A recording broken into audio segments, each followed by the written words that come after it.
So that was the unboxing of the latest Vivo Y31. This is the phone, we are looking at it right now, and of course the first thing you'll notice is its color. Now gradient isn't a new thing, but this phone really has a nice color. This is called the ocean blue, and I think the name suits it perfectly. But you can also get another color called the racing black. Now as you can see, it is matte, so it's not that easy to attract fingerprint, but it also has this glowy finish.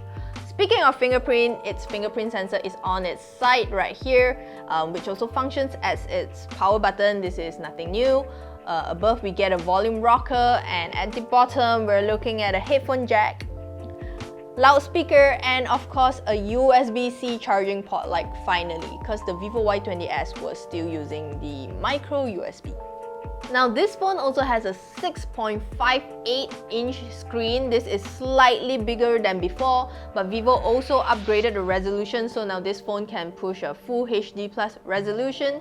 And for a phone this size, it is pretty lightweight because it only weighs around 188 grams.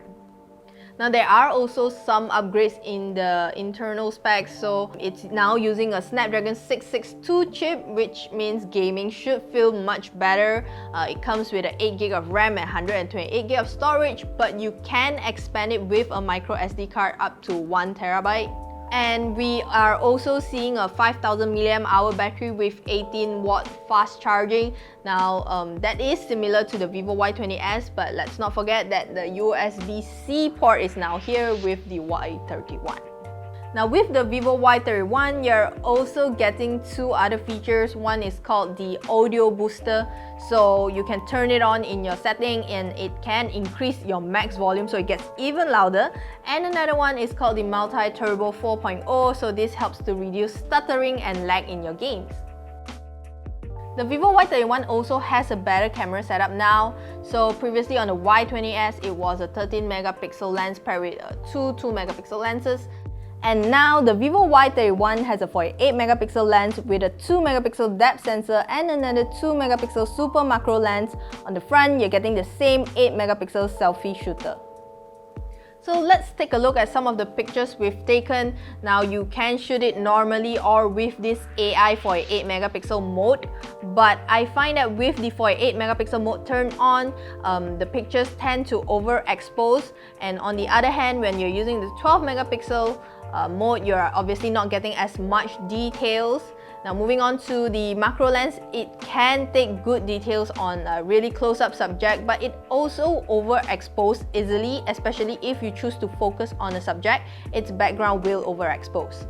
Moving on to the bokeh lens, you can adjust the bokeh effect, so don't go to the extreme because it will look a bit fake and the cropping isn't as accurate. Now on the front camera, I think the bokeh looks slightly better, and if you're just taking a normal selfie without the bokeh effect, you get really good details. You can even see the stray strands of my hair all over my head. So selfies wise, it's really good. Now at the time of shooting, we're not sure how much the Vivo Y31 is yet, but I think it is a good mid-range phone. It has this really beautiful color, it has a huge battery, audio booster, this multi-turbo 4.0 for your gaming, and you can even reverse charge with this phone. You can purchase the Vivo Y31 at Vivo Malaysia's official store or even its e-commerce store, which we will include in the description box too. So that's it for our video today. If you like this video, give it a thumbs up. Don't forget to subscribe to our channel KLGadgetTV, and I'll see you in the next one.